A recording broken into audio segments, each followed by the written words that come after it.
हमनी के संस्कृति, हमनी के संस्कार सदा रहे हमनी के साथ। भारत के महान ग्रंथ और काव्य सब के संपूर्ण संकलन सब्सक्राइब करें तिलक।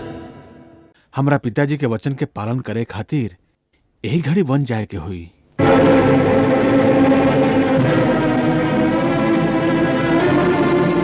तू कहीं न जाइबा हमार लाल, तू कहीं न जाइबा, तू कहीं न जाइबा। परंतु पिताजी की आज्ञा बा माई। माई के भी तो उतने अधिकार होला। माई के आज्ञा के बिना तू कहीं न जाइबा।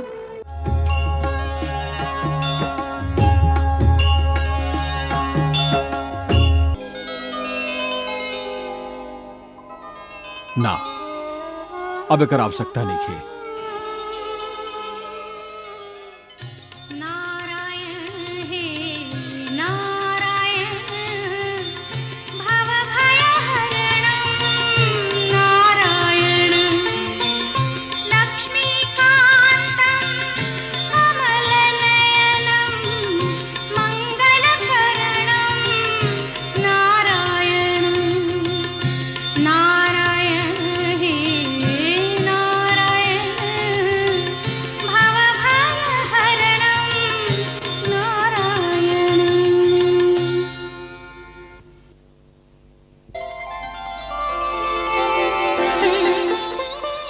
राम,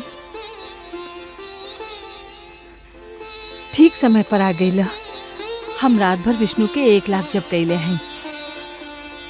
ठहरा, हम आपन हाथ से विष्णु के श्री चरणन के मंगल तिलक लगाए।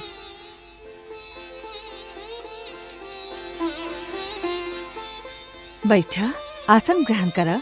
हम भगवान के प्रसाद लावत हैं।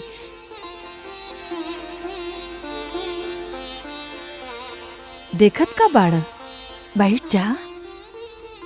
ना माई, बहुत जल्दी बाका।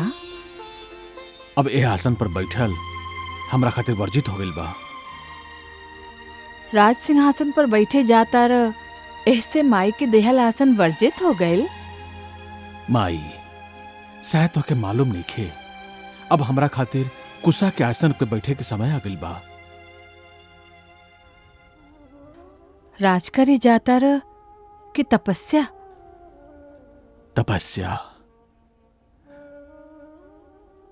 महाराज हमरा तपस्वी वेश में वन में भेज रहा हई। हम 14 बरस वन में रहब और महाराज अयोध्या के राज सिंहासन भारत के देहब। कैसे मुस्कुरा के माई से हंसी करत आरा। ई हंसी नइखे, अटल सत्य बा माई। हमरा पिताजी के वचन के पालन करे खातिर यही घड़ी बन जाए के हुई।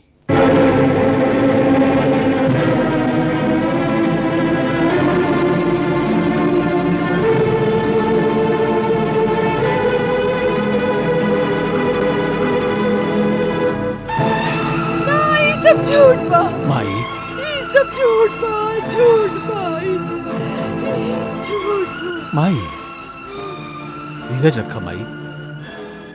अयोध्या के महारानी के ए तेरा धीरज छोड़ल शोभा नहीं खे देत। लेकिन ये सब काहे के कैलस? ई सब राज्याभिषेक खातिर तो महाराज स्वयं उतावले रहे।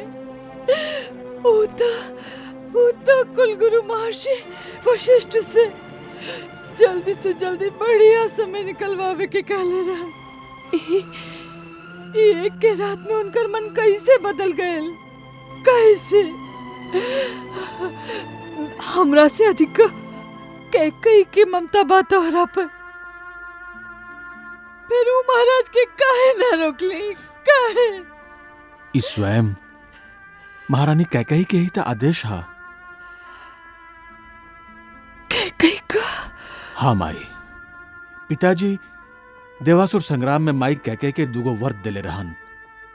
अब माई वो दोनों वर मांग ले लिया, भारत के राज्याभिषेक और हमार 14 बरस के वनवास। हमरा के अजवे यही छन जाए के होई। यही से हम आपसे विदा मांगे आयल हैं माई। 14 बरिस खातिर बन जइबा और एकरा खातिर एवा अचानक विदा मांगे आ गईला। अतना अचानक तब बिजली भी नहीं के गिरेला हमार लाल। और हमरा तो तोहर बात पर विश्वास ही नहीं के होत। अतना आसानी से कह देला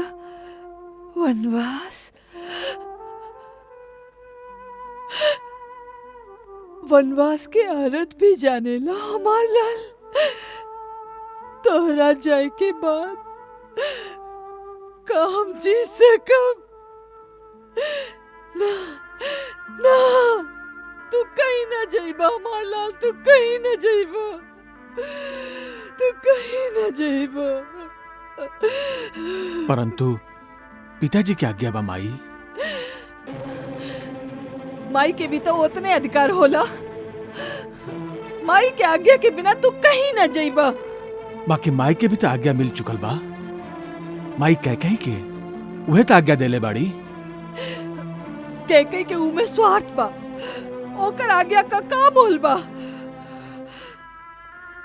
हमरा खातिर तक कह भी वैसने माता हैं जैसे आप, उतने मोल बा वहां के बात के हमरा खातिर।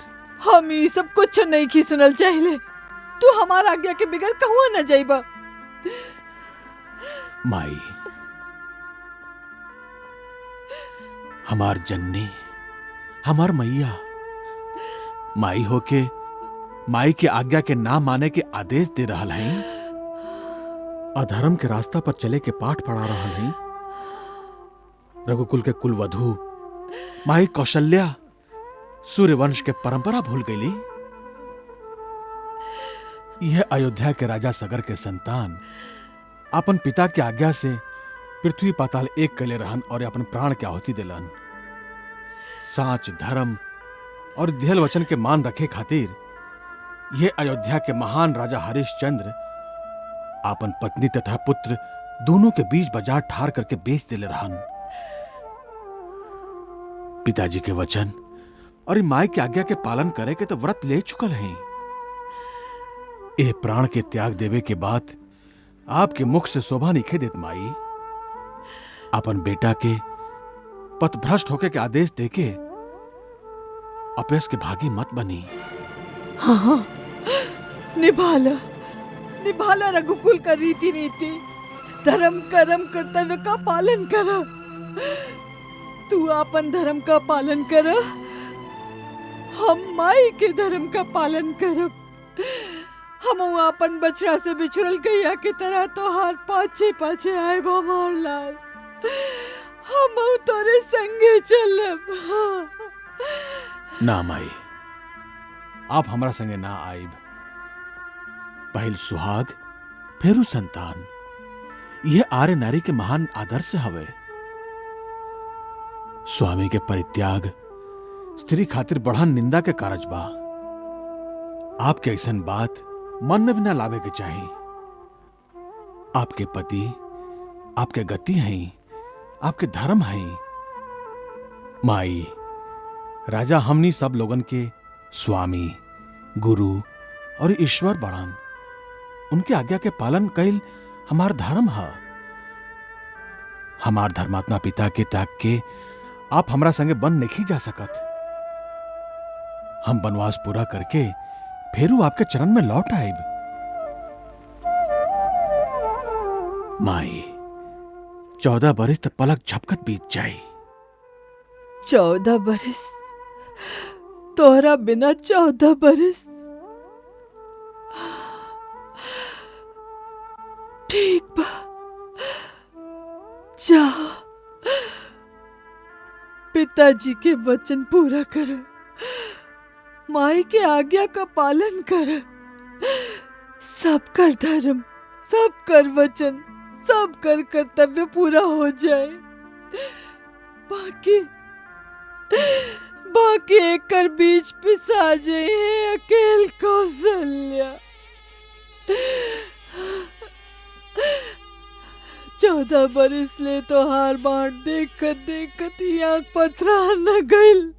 तो हर बार जोहत यदि प्राण बच गए तो 14 बरस के बाद तोरा देख ले। माई, तू तो बन जाए को व्रत लेके माई से विदा मांगे आ गए बड़ा। ई नहीं के जानत कि विदाई के संगे संगे तू माई के प्राण मांग लेला, माई के प्राण मांग